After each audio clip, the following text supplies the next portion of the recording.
Hello, everyone. We have some more news on the Viking front. Been a busy week for Minnesota.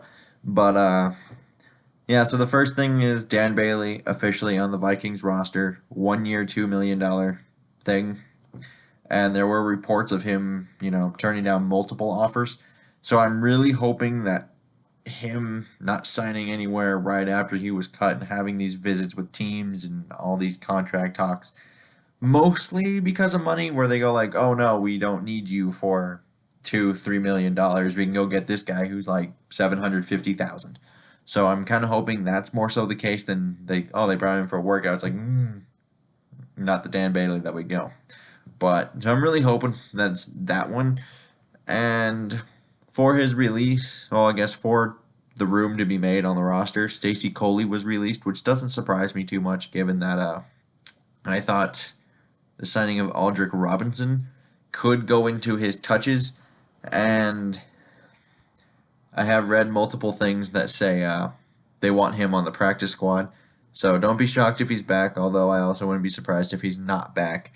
Uh, Although I think if we do lose out on him, we're probably not losing out on much just because I'm not sure there's much of a difference after Thielen and Diggs on this entire roster. Honestly, I say maybe just give Chad Beebe a shot. I liked him in the preseason, but you know, it is what it is. And but we do know Tom Johnson now that he's back. So that's Seattle released him a little bit earlier, and I think it was on Friday or Saturday that he got cut. And now he's back in Minnesota. We do know him. He's a nice rotational piece, mainly as a pass rusher. And I think the question now becomes, who are you cutting for said Tom Johnson? And I think you mainly get in between two names, which is David Perry and Jalen Holmes. Now, I think David Perry's the more likely of the two just because Jalen Holmes is a fourth round rookie. And David Perry he's had off the field issues in the past. He's mostly used as just a run stuffer anyway. For what it's worth, Tom Johnson, we saw last year, did get a lot better in the run defending department. But is that good enough to say we can get rid of our backup nose? And I would actually lean towards David Perry getting cut, though, out of this. Because you still, like I said, fourth round rookie. He is making a transition from defensive end over into the 3 tech. So he's moving inside.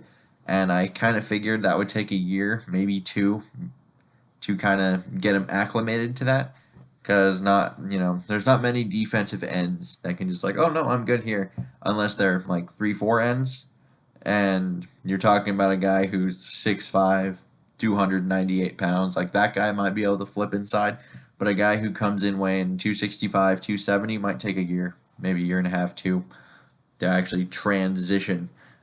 So I'm thinking they're still going to say, no, he can still be a player in the future, just maybe not right now. And so that's why I'm leaning towards David Perry getting cut. And the other thing that kind of is nice is when you're talking about just Tom Johnson, is your defensive front on third down gets a lot better, I think, when you're talking about your 4 pass rushers out there. And because you're talking about probably Griff, Hunter on the edges, Richardson, and Tom Johnson on the inside. I think we've seen a lot of Linval Joseph on the inside on those pass rushing downs even. And I think that's the main reason why they kind of went back and like, we might need to get him back just because we know Linval Joseph, I don't think he can't pass rush, but it's certainly not his forte. He's there to eat space, clog holes, and just be a menace in the middle for the run game. And that's what he does. So I think that might be more so for that. And to be fair to Tom Johnson, when he was used in a role of just rotation with us, he got 12 sacks over 2 years. So I think this is a very good pickup. It helps the rotation that they're trying to build here. And the other thing, if they were to release David Perry, it could show a lot of faith in Jaleel Johnson. Because Jaleel Johnson, as you guys may know him from the past 2 preseasons, he's played pretty well, but doesn't get all that much time on the field. But now he'll get more, obviously. and he kind of backed up both the nose and the 3 tech. And I think that would kind of make him the full backup nose as opposed to David Perry if he's gone. So it would kind of show some faith there. And if you're still debating between, Perry or Jalen Holmes, you have to keep in mind who you are cutting him for, which is, do you cut a rookie player that's transitioning from one side onto the inside for a 34-year-old rotational defensive lineman?